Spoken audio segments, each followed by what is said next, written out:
En China, en total, hay un poco menos que 1% católicos. No hay mucha libertad. Está perseguido la iglesia en China.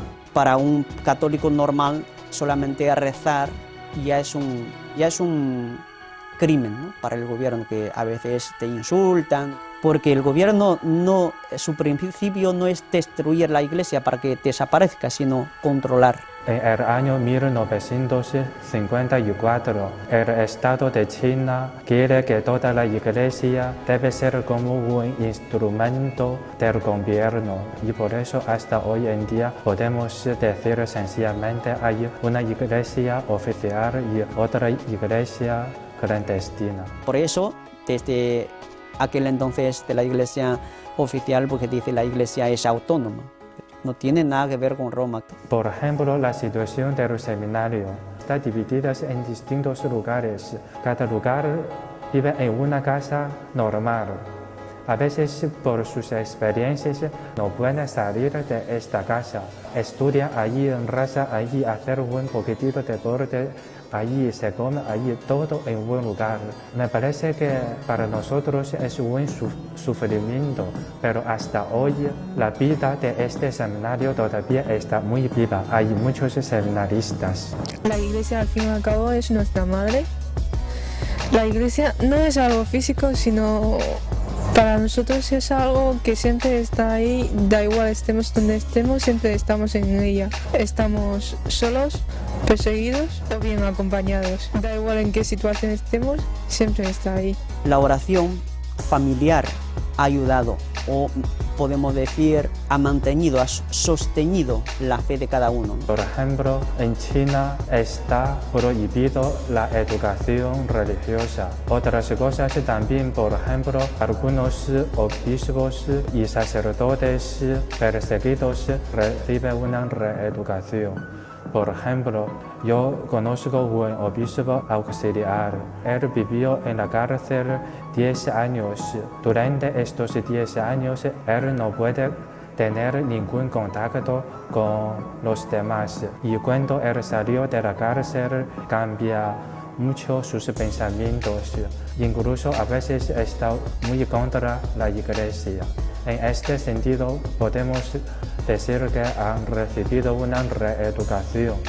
Mi obispo también para mí ha sido un ejemplo de fidelidad a Cristo y a la iglesia, porque él siempre ha querido ser fiel a Cristo y también a su conciencia, a la fe. Y no ha querido ser de la iglesia oficial, siempre ha mantenido la firmeza, aunque tenga que pasar en la cárcel algún tiempo o a veces está bajo arresto domiciliario. Solamente verle, yo digo, la fe es lo que nos da la fuerza para vivir, para ser más fiel y también ser más disponible para ayudar a los demás, ¿no? Los obispos son como un representante del Papa y a través de ellos vemos como una fuerza, un apoyo para todo lo que necesitas. Tenemos que decir la verdad. No todos los obispos y sacerdotes en la cárcel, pero una parte de ellos sí. Cuando hablamos de la cárcel en China, es verdaderamente la cárcel. Significa en este lugar ellos trabajan mucho, a veces no hay comidas suficientes, también hay otros sufrimientos, también hay otra parte de obispos o sacerdotes están detenidos. A veces ellos viven en una casa, no pueden salir de allí. A veces ellos viven en un centro del Estado, no pueden tener contactos con otros, no pueden visitar a sus familiares, no tienen la libertad verdadera. ¿Cómo voy a dejar mi fe que he recibido? Es la que me da la fuerza para vivir, o mejor dicho, la fe es el sentido de mi vida. ¿Cómo voy a dejar la fe? Dar la vida para Cristo, ¿por qué no merece la pena? Porque si Él mismo nos ha dado la vida tantas veces que queramos en las Eucaristías. Las persecuciones es como una purificación en la iglesia. Por las purificaciones siempre nos sentimos que estamos más cerca al Señor. Que la fe vale mucho más que la vida y solamente viviendo la fe podemos encontrar a Cristo. Es probable que al segundo siguiente que salgo de aquí me voy a morir, pero ¿qué más da? No sería lógico tener miedo al morir. Un sacerdote de mi diócesis me dijo así: en la situación de las persecuciones, lo más importante no es pedir al Señor que salimos de esta situación. Lo más importante es que pedimos las fuerzas para mantener nuestra fe. Vivimos nuestra fe, no la abandonamos. Sufren mucho.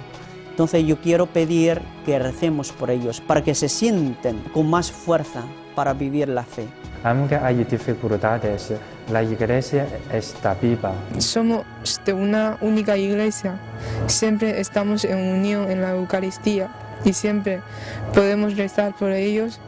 Y esas oraciones, el Señor siempre contará con ellos. Me parece que podemos decir todavía hay mucha vida en la iglesia perseguida.